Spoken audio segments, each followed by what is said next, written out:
Do you feel like betrayal destroyed your confidence? You're not alone. Affairs often leave people questioning their worth, their value, and even their identity. Infidelity doesn't just break trust with your partner, it can shatter the trust you have in yourself. The voice of self-doubt gets louder, and suddenly you're asking, "What's wrong with me? Am I enough?" But the truth is, their choices do not define your value. Here are 3 tools to rebuild self-esteem. 1. Daily affirmations. Start your morning by speaking kindness to yourself. Phrases like, "I am worthy of love," "I am strong," "I am enough."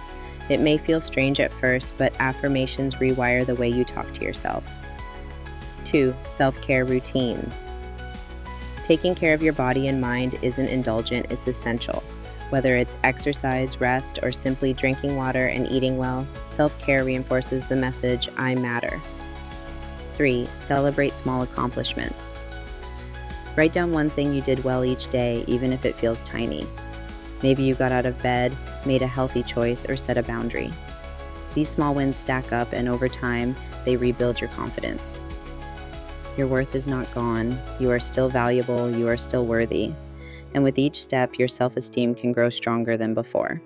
Tomorrow, on day 21, we'll dive into your weekend challenge, creating your future vision.